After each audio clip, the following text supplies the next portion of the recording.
Hi there, my name is Brian Thurber. I'm a neuroradiologist with an interest in educational videos. This video is about the spaces of the face. Thanks for watching, and I hope you enjoy. Let's start here with an axial CT to introduce the spaces. We'll then go into greater detail about each following the same order in which they're introduced. The first one we'll talk about will be the parotid space. This is a lateral space containing the parotid gland. It also contains the external carotid artery, retromandibular vein, and branches of the facial nerve. Then we'll move anteriorly and superiorly to talk about our canine spaces. Our canine spaces have the canine fat seen here and here. These are really just small potential spaces, but they may occasionally get distended with fluid, as may be seen with an ascending infection from a canine tooth. Next, we'll talk about our buccal spaces, containing the buccal fat. These also contain the parotid duct, also known as the Stennin or Stensin duct, seen right here. Then we'll move posteriorly this way and talk about our masticator space. This will contain all the muscles of mastication, plus the body and ramus of the mandible, and branches of the trigeminal nerve. Next, we'll move this way and talk about our parapharyngeal spaces, seen here on the left or here on the right. I can follow this fat up to the skull base here to see the beginnings of our parapharyngeal space. Some people refer to this as the prestyloid parapharyngeal space because it is in front of the styloid process. Here's our styloid process of the temporal bone, so all this fat is within the prestyloid parapharyngeal space. Behind it is the poststyloid parapharyngeal space. Some people call this space back here the carotid space because it contains the internal carotid artery. It also contains the internal jugular vein, and cranial nerves 9 through 12 will pass through it. After we're done with our prestyloid and poststyloid parapharyngeal spaces, we'll move centrally to talk about our pharyngeal mucosal space, also sometimes called the visceral space. This covers the mucosal surfaces in the back of the throat, including within the nasopharynx, oropharynx, and according to some authors, within the hypopharynx down here as well. Some people consider the hypopharyngeal portion to be the visceral space, and the portion above to be the pharyngeal mucosal space, but others use these terms interchangeably. This space not only contains the mucosal surfaces, but also the muscles. This means the superior, middle, and inferior constrictor muscles are within the pharyngeal mucosal space. Also, the levator veli palatini, tensor veli palatini, and salpingopharyngeus, seen here, will be within the pharyngeal mucosal space. Also, the posterolateral pharyngeal recesses, seen here and here, which can be a source for nasopharyngeal carcinomas, also are considered to be within the pharyngeal mucosal space or visceral space. After we're done with these central spaces, we'll talk about the more posterior spaces known as the retropharyngeal space and then the danger space. The retropharyngeal space is behind the pharyngobasilar fascia, and if you go more posteriorly to the alar fascia, behind that is the danger space. Then we'll go into our perivertebral spaces, including the prevertebral and the paraspinal spaces. After this, we're going to move down and talk about the sublingual, submental, and submandibular spaces. Under the tongue is our sublingual space, above the mylohyoid muscle still, but if we go below the mylohyoid muscle, we're then in our submental space. Also below the mylohyoid muscle is our submandibular space more posterolaterally. Now that we've introduced the spaces briefly, we're going to talk about them in that same order, starting with our parotid space. So scrolling up here to the level of our parotid gland, we're now in our parotid space. The boundaries of the parotid space include the superficial layer of the deep cervical fascia, laterally, seen right here. Inferiorly, we're going to have our submandibular space forming a boundary down in this direction. Here's our submandibular gland once again. So behind this and superior to it will be our parotid space. The medial boundaries are formed by the masticator space, also the parapharyngeal space, and the poststyloid parapharyngeal or carotid space. Finally, the superior border of our parotid space will be formed by the external auditory canal and the mastoid tip. Because of the close approximation between the parotid space and the external auditory canal, it's possible for communication. Specifically, if there's a bony defect right here, it's called a foramen tympanicum or foramen of Huschke. This can allow parotid secretions to travel backwards during mastication and cause symptoms. Because the temporomandibular joint is in close proximity to our parotid space, we're going to talk about the TMJ in great detail now with an MRI to guide us. This is a sagittal oblique proton density weighted MRI through the temporal mandibular joint. Here we have the ear. This is the lateralmost part of the temporal bone. Scrolling medially, we'll see more of it. Here's the postglenoid tubercle, and up here is the glenoid fossa. More anteriorly, this portion of the bone is the articular eminence. This is the mandibular condyle, and in this closed mouth view is seen to be appropriately located in the glenoid fossa. This biconcave hypointense structure here is the articular disc.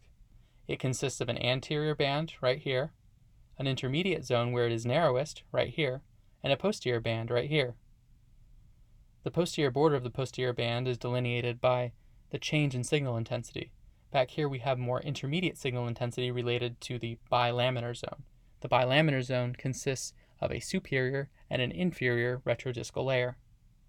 The positioning of the posterior band is critical to assess as it determines whether or not the disc is appropriately located in the closed mouth view.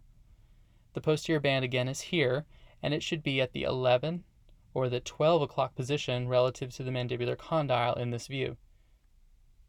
This is the open mouth view in the same patient, again with proton density weighting.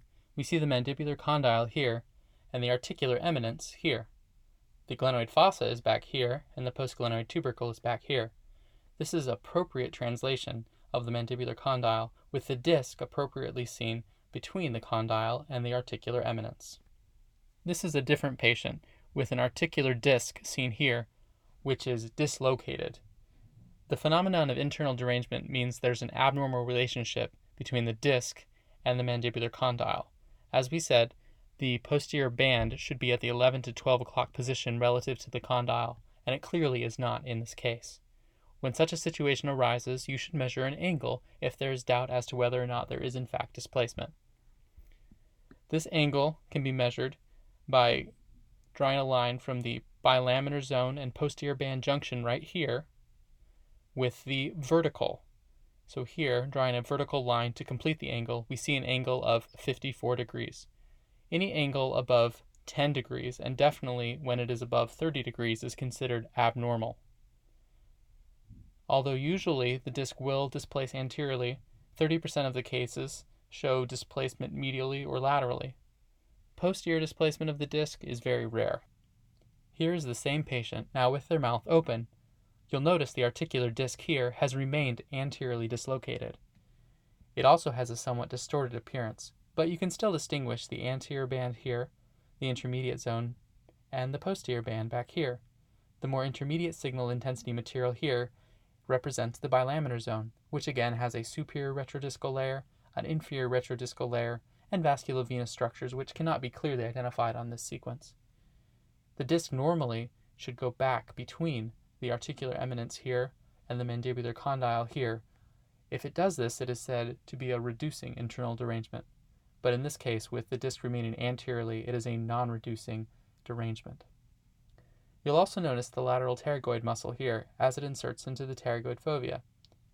This band right here representing the tendon is somewhat thickened, and this may in fact be an early finding in TMJ disease. The superior band, or upper band of the lateral pterygoid muscle, is seen right here, and will actually go into the articular disc itself right here. Anterior to the temporomandibular joint, we again see our parotid space, this time with ultrasound. These 2D grayscale images were acquired with the probe in the transverse orientation. As I scroll from superior to inferior, we see a normal parotid gland with a normal pyramidal configuration. The base of the pyramid is out laterally, and the apex points medially towards the parapharyngeal space. The vascular structures we're seen within the parotid gland represent the retromandibular vein and the external carotid artery. Anteriorly, we see the masseter muscle here and the ramus of the mandible right here with its bony shadowing. Posteriorly, we see the mastoid process of the temporal bone back here, also with bony shadowing. Scrolling further inferiorly now, we'll see the parotid tail down here. Scrolling back up, we're going to notice that the echogenicity of the parotid gland is homogeneous throughout and is consistently hyperechoic relative to the adjacent muscles. The masseter muscle seen here is a good reference point. When the parotid gland becomes relatively hypoechoic and more heterogeneous in appearance, parotitis should be considered. It is normal for the superficial lobe of the parotid gland to go just over the posterior aspect of the masseter muscle and the ramus of the mandible, as we're starting to see right here. The retromandibular vein is an adequate marker for the location of the trunk of the facial nerve because it lies just barely deep to it, and the trunk of the facial nerve is just hard to see. Now that we've discussed the parotid space at length, we're going to move forward and talk about the canine space anteriorly. Here we have an axial CT through the face. The canine spaces are located just anterior to the maxillae, here and here. The canine space is a potential space through which infection from a maxillary canine tooth may spread.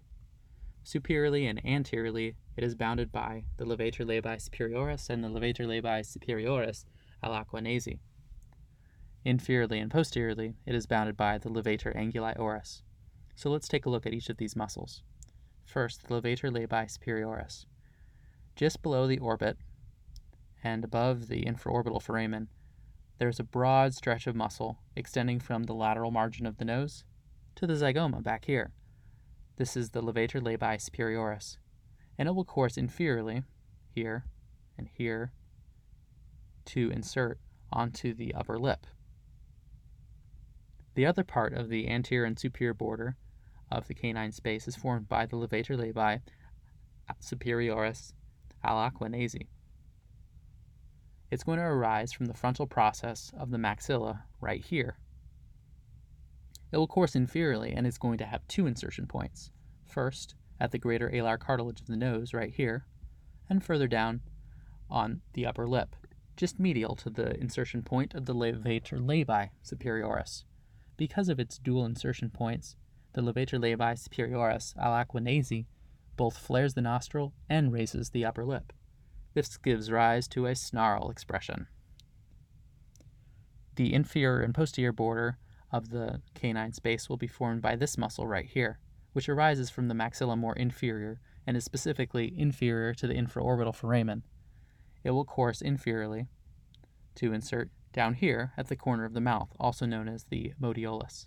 In this area, the modiolus, we'll also see several other muscles coming together, including the zygomaticus major here, the buccinator coming here, and if we look further down, we'll notice that the depressor anguli oris, which comes off the oblique line of the mandible down here, comes up to insert onto the modiolus. I mention these muscles because they form important boundaries of the buccal space. The buccal space is readily identifiable as a fat-containing region here. All this fat is the buccal fat pad, and this appears normal. However, if there's an infection, such as one that may spread from a molar tooth, there may be fluid or expansion in this region. Occasionally, neoplasia may also develop in the buccal space. The medial boundary of the buccal space is formed by this little slip of muscle here called the buccinator, which ends up being joined by a lot of other slips of muscle, both from the alveolar processes of the maxilla up here and more inferiorly from the alveolar processes of the mandible, and from the buccinator crest just anterior to the mandibular condyle. These inferior fibers are going to go up to converge with the superior fibers, all again at this special place called the modiolus, or corner of the mouth. That'll be right here. The posterior border of the buccal space will be formed by this muscle right here. This is the masseter. The anterior border will be formed by the zygomaticus major and depressor anguli oris.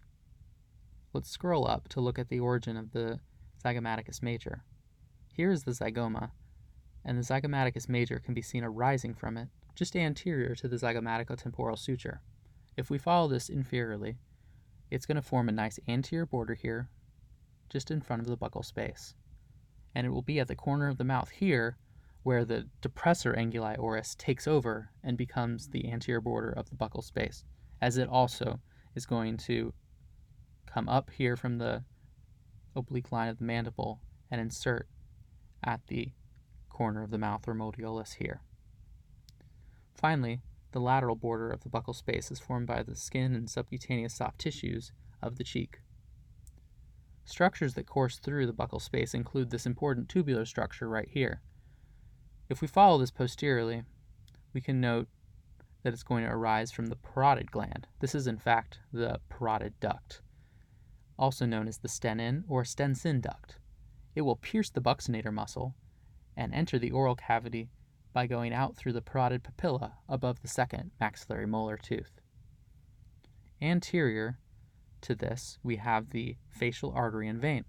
The facial artery and vein are always anterior to the parotid duct and will be seen coursing anteriorly, and then up here will terminate as the angular artery and vein at this point. Here they are in the canine space as they go out to their terminal branches. The buccal fat pad is here. The parotid duct, also known as the stenon or Stenson duct, is here and is going to pierce through the buccinator muscle and enter the oral cavity. The zygomaticus major is here, and it originates from the zygoma just anterior to the zygomatico-temporal suture. It's going to course inferiorly and anteriorly to get to the corner of the mouth, known as the modiolus. This is also the point where the depressor anguli oris will insert to form the anterior border of the buccal space. The posterior border of the buccal space is formed by the masseter muscle, which is here. The lateral border of the buccal space is going to be formed by the subcutaneous soft tissues and skin of the cheek here. If we follow the parotid duct, which can be seen coming off the parotid gland here, we can watch it pass anterior to the masseter muscle. Here we see the parotid duct exiting the parotid gland. Here's the masseter muscle. As we come further anteriorly, we can see the parotid duct coming along here.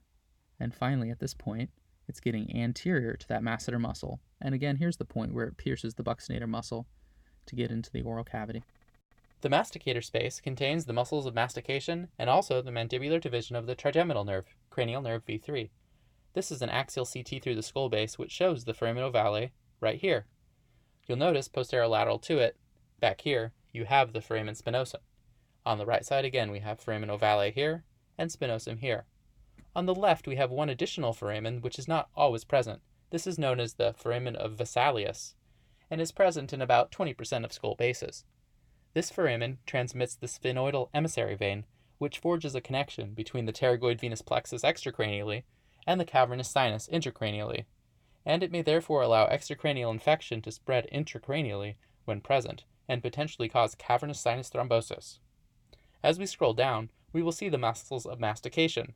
This is the medial pterygoid muscle, this is the lateral pterygoid, this is the temporalis, and most laterally we have the masseter muscle. The masticator space is surrounded by an investing layer of fascia from the superficial layer of the deep cervical fascia. It is down here at the angle of the mandible that this fascial layer will split into an inner layer that extends deep to the medial pterygoid and attach up at the skull base medial to the foramen ovale, and an outer superficial layer that covers the masseter muscle and attaches to the zygomatic arch, and then continues superiorly to encase the temporalis muscle all the way up here. So we'll discuss each of these muscles of mastication. This axial CT has a soft tissue reconstruction algorithm that shows the muscles of mastication to better advantage. The masseter muscle will originate from the anterior 2/3 of the zygomatic arch and from the zygomatic process of the maxilla here. This is the masseter. It's the most lateral of the muscles of mastication and will insert inferiorly along the lateral surface of the ramus and coronoid process of the mandible down here. The temporalis muscle originates more superiorly and in fact comes from the temporal fossa between the inferior temporal line and the infratemporal crest. Here is the temporalis muscle right after its origin. As we course inferiorly, we see that it will insert anteriorly and medially on the coronoid process of the mandible. And it also has this one extra slip right here by which it goes onto the retromolar trigone behind the third mandibular molar tooth. Next is the lateral pterygoid muscle. The lateral pterygoid muscle has an upper head, which will come off of the infratemporal surface of the sphenoid bone, and a lower head down here, which will come off the lateral surface of the lateral pterygoid plate. The lateral pterygoid muscle will then go insert onto the pterygoid fovea down here, right below the mandibular condyle, and onto the intra-articular cartilage of the TMJ joint. Notice this insertion is posterior to the temporalis muscle, which is inserting up here on the coronoid. Thickening of the lateral pterygoid muscle attachments onto the articular disc of the TMJ should be noted, as this may be an early finding in TMJ dysfunction and may even precede disc displacement. Finally, we have the medial pterygoid muscle. The medial pterygoid muscle is generally a more inferiorly located muscle that will originate from the medial side of the lateral pterygoid plate and from the fossa between the medial and lateral pterygoid plates with its deep head. It also will originate off the tuberosity of the maxilla and pyramidal process of the palatine bone with a superficial head over here. The medial pterygoid muscle will then insert onto the medial aspect of the angle of the mandible down here, and it will terminate more inferiorly as compared to the lateral pterygoid muscle. Here we again have an axial CT through the face. We've discussed the masticator space out here, and we'll now move medially to discuss the parapharyngeal or prestyloid parapharyngeal space seen here. It is sometimes called the prestyloid parapharyngeal space because it is pre-styloid process of the temporal bone. This is the styloid process of the temporal bone. If we scroll up, we can see the temporal bone here with the styloid process coming down inferiorly. This process divides the prestyloid from the poststyloid parapharyngeal space. The poststyloid parapharyngeal space is sometimes just called the carotid space and is surrounded by a carotid sheath. Inside of it, you have the internal jugular vein, internal carotid artery, and cranial nerves 9 through 12. The prestyloid parapharyngeal, or simply parapharyngeal space right here, is shaped like an inverted pyramid with its base at the skull base. If we scroll to the skull base here, it is portions of the sphenoid and temporal bone which form the superior base of our parapharyngeal or prestyloid parapharyngeal space. The apex points all the way down inferiorly to the greater horn of the hyoid bone, way down here. The parapharyngeal space contains not only this really evident fat, but also minor or ectopic salivary gland tissue. This means that it is possible to get a salivary gland tumor within this space. There is also a branch of the mandibular division of the trigeminal nerve, the nerve to the medial pterygoid. Our medial pterygoid muscle, which we discussed earlier as part of the masticator space, is right here. But this nerve to medial pterygoid also will innervate the tensor veli palatini, which we will discuss soon. The prestyloid parapharyngeal space may be the site of origin for tumor and infection, but it is much more common for tumors or infection to secondarily spread into the prestyloid parapharyngeal space. For example, you may have a peritonsillar abscess. The palatine tonsils are located down here, and while spread of infection initially spreads anteriorly and superiorly, later on it may certainly spread into the parapharyngeal space more laterally or into the retropharyngeal space posteriorly. The retropharyngeal space is separated from the airway area simply by a pharyngobasilar fascial layer, which cannot be delineated on CT. Posterior to this retropharyngeal space, you will have an alar fascia followed by a danger space. The retropharyngeal space will reach down toward the mediastinum and terminate at the T2 to T6 level, whereas the danger space will be more dangerous in that it goes all the way down to the crura of the diaphragm. Infections in these areas should be very closely monitored. The pharyngeal mucosal space encompasses the surface structures on the airway side of the middle layer of the deep cervical fascia. This includes the nasopharynx up here, the oropharynx here, and even goes down to include the hypopharynx down below. Some authors consider this to be part of the visceral space in the infrahyoid neck. The pharyngeal mucosal space lies medial to the parapharyngeal space, here and here.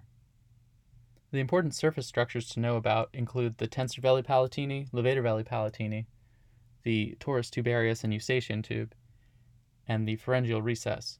We can also discuss the superior, middle, and inferior constrictor muscles in the context of the pharyngeal mucosal space. Let's first discuss the tensor veli palatini. The tensor veli palatini is going to originate off the medial lamella of the pterygoid bone, right here, specifically the scaphoid fossa, which is up above. This means the tensor veli palatini is actually medial to the medial pterygoid muscle. It will also arise from the spina angularis and from the lateral aspect of the eustachian tube right here. The tensor veli palatini will descend and go around the pterygoid hamulus before inserting onto the soft palate, including onto the palatine bone posterior to the transverse ridge. The levator veli palatini is going to originate from the undersurface of the petrous apex. So here's our temporal bone back here with its petrous apex here. So along its undersurface here, and also along the medial aspect of the eustachian tube right here, you will get origin of the levator veli palatini, which will then go down and also insert onto the palatine aponeurosis here. The tensor veli palatini, true to its name, will tense the soft palate, whereas the levator veli palatini will elevate it. Other structures to know about are the eustachian tube orifice here, and you should also know about this torus tubarius here, or on the left side, the torus tubarius is seen here. This represents a posterior projection of the cartilaginous portion of the eustachian tube, and it is covered by the salpingopharyngeal fold. So the mucosal layer going over these projections are known as the salpingopharyngeal folds. More posteriorly, you have the lateral space here called the pharyngeal recess. This is also called the fossa of Rosenmuller and is noteworthy because it is the most common site of origin for a nasopharyngeal carcinoma. Here we have another patient with a particularly good example of the fossa of Rosenmuller. It is located right here, between our salpingopharyngeal fold in front and the posterior nasopharyngeal wall behind.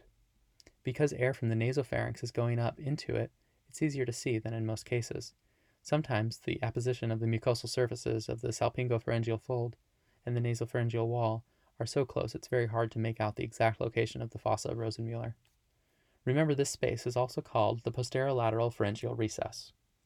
Let's now scroll down and talk about a space behind the retropharyngeal space and behind the danger space known as the perivertebral space. This consists of the anterior part known as the prevertebral space and the posterior part known as the paraspinal space. The prevertebral space will consist of the vertebral bodies and discs as well as the vertebral arteries and veins, and also the supporting musculature, the phrenic nerve, and brachial plexus. The posterior part, known as the paraspinal space, will consist of the posterior elements of the cervical vertebrae, as well as the supporting musculature seen here posteriorly. We'll start with our anterior component, known as the prevertebral space. We'll go down to the level of our scalene muscles, where we can see them all very clearly in one view, right here.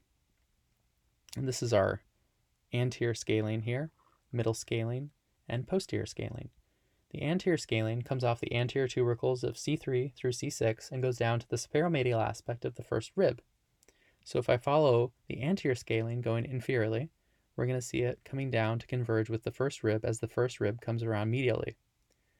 Here's our anterior scalene again, and here it is inserting right here onto that first rib superomedially. Next, we're going to look at our middle scalene. Our middle scalene is the muscle right here. It comes off the posterior tubercles of C2 through C6 and will go to insert onto the superior aspect of the neck of the first rib posteriorly. So here's our middle scalene. So we're going to watch it also go onto the first rib right here. Next will be our posterior scalene. Our posterior scalene is the muscle right here, which is coming off the last 2 or 3 cervical vertebral transverse processes and will insert onto the posterolateral surface of the second rib. So the posterior scalene is unique in that it goes to the second rib. So here's our posterior scalene. We'll follow it down right here, and now it's going to the second rib right here, posterolaterally.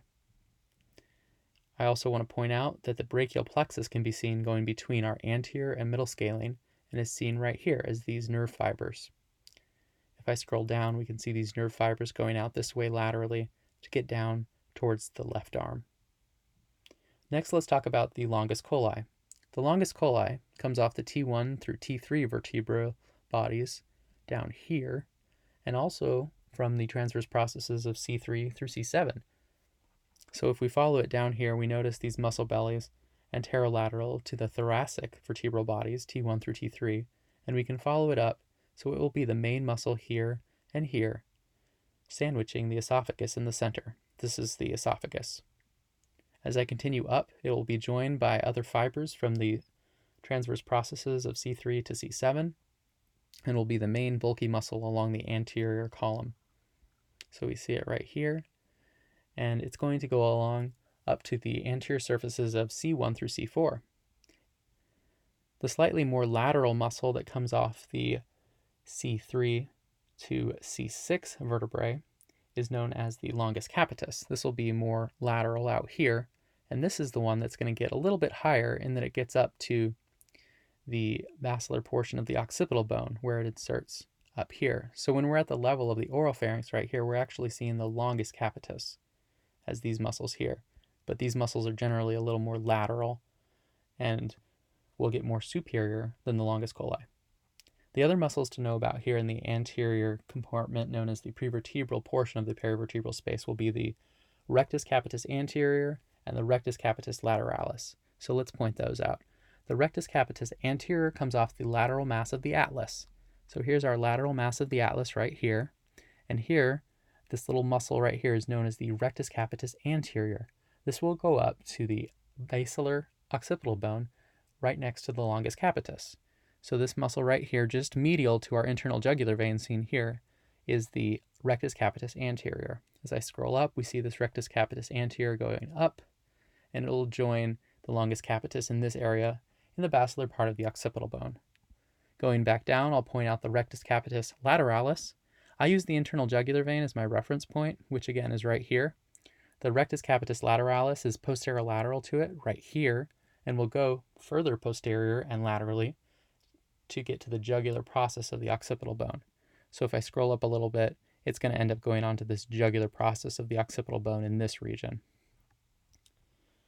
So now we're going to go to the paraspinal space, which is more posterior. Again, this is going to contain all of the posterior elements of the cervical vertebrae as well as the supporting musculature. It also includes all of the intrinsic and extrinsic back muscles, but we're just going to talk about the muscles around the skull base. So I'll start with this muscle right here, which is the rectus capitis posterior major. The rectus capitis posterior major muscle comes off the lateral aspect of the spinous process of C2. So if I scroll down just a little bit, here is the spinous process of C2. So the rectus capitis posterior major is the muscle right here, coming superiorly off of it, right here, and is going to go insert onto the lateral half of the inferior nuchal line. So if I continue following this up, it's going to go laterally onto the inferior nuchal line out here. The next muscle I'll point out is the rectus capitis posterior minor. This is a smaller muscle seen right here, which comes off the posterior process of C1 and goes to the medial half of the inferior nuchal line. So this little muscle I'm seeing right here is going to also go up to the inferior nuchal line, but will be more medial right here. The next two muscles will be the obliquus capitis muscles. So first, the obliquus capitis inferior muscle is the big muscle seen right here, kind of going all along the lamina of C2. Here's our C2 lamina or axis lamina. The obliquus capitis inferior is seen going along here and comes from the spinous process of C2 all the way up to the lateral mass of C1. So as I go up here, it's going to go connect to the lateral mass of C1 right here. It has a companion muscle known as the obliquus capitis superior, which is going to come off of the lateral mass of C1 as well, but will be this small thing more laterally located right here, and it's going to go up to insert onto the lateral half of the inferior nuchal line, which is going to be seen out here. So here's the edge of it going into the inferior nuchal line laterally. So now that we've discussed the perivertebral spaces, we're going to go anteriorly again, and we're going to talk about the sublingual, submental, and posterolaterally and inferiorly the submandibular spaces. So I'll switch to a coronal CT to discuss these spaces in greater detail. Scrolling posteriorly here, let's first talk about the sublingual space. The sublingual space is divided into right and left halves. The divider is the genioglossus muscles seen centrally, right here. The superior border of the sublingual space will be the mucosal surface along the floor of the mouth and the tongue. Inferiorly, it will be bordered by the mylohyoid muscle, which forms a sling along the floor of the mouth right here. Anterolaterally, it is bounded by the medial surface of the mandible, and posteriorly back here, it is bounded by the base of the tongue. The mylohyoid muscle will run from the symphysis of the mandible here, and also take origin from each mylohyoid line here and here, all the way back to the most posterior mandibular molars back here, and then we'll insert centrally here at the midline raphe to form this sling on the floor of the mouth. Back here, we actually see an opening between the sublingual space and the submandibular space. This is a normal posterior connection. A mucus retention cyst, known as a ranula, when it is confined to the sublingual space is called a simple ranula, but when it goes back behind this area to reach the submandibular space, it is called a plunging or diving ranula. Also on this slice, I'll point out the submandibular gland, which is located right here. The submandibular gland is mostly going to be within the submandibular space. However, the deep portion of it here penetrates through the mylohyoid muscle and is therefore technically in the sublingual space. Scrolling anteriorly, we should also discuss our sublingual glands. Here is our right, and over here is our left sublingual gland. These are in close apposition to the medial surfaces of the mandible, here and here. The sublingual glands are unique in that they are unencapsulated. This distinguishes them from the submandibular and parotid glands, which do have capsules. Each sublingual gland will have between 8 to 20 ducts, known as the ducts of Ravinus, the largest of which is the sublingual duct of Bartholin, which will join the submandibular duct to exit at the sublingual caruncle under the tongue. Let's now go more inferiorly and discuss the spaces below the mylohyoid muscle. So here again is our mylohyoid muscle here. Just below it is going to be the submental space. The submental space is bordered superiorly by this mylohyoid muscle and inferiorly by the deep cervical fascia and overlying platysma right here. Laterally, it is bounded by the anterior bellies of the digastric muscle here and here. And posteriorly, if I scroll back, we see its posterior boundary is going to be formed by the hyoid bone, specifically the anterior portion of the body of the hyoid bone right here. Scrolling back anteriorly now, we're going to notice these little lymph nodes. These are cervical level 1A lymph nodes because they are within the submental space. This distinguishes them from the 1B lymph nodes, which are in the submandibular space over here. The submandibular space is the last space we'll discuss. This is also going to be inferior to the mylohyoid muscle, seen here, but now it's going to be more posterolaterally situated. It will be inferiorly bounded and posteriorly bounded by the hyoid bone, which we can take another look at back here. Here's our hyoid bone forming the posterior and inferior boundary of the submandibular space, and it will be bounded laterally out here by the superficial fascia and platysma, and it will be bounded anteriorly and laterally by the medial surface of the mandible. That's because part of the submandibular space is in fact getting over here inside of the mandibular bone right there. Finally, it's going to be important in that it contains the submandibular gland. If I scroll posteriorly here, we're going to start to see our submandibular gland here or over here on the right side. Again, this is mostly confined to the submandibular space, but there is in fact this little deep portion that can protrude through the mylohyoid muscle and is in the sublingual space. Thanks so much for listening, and I hope you enjoyed.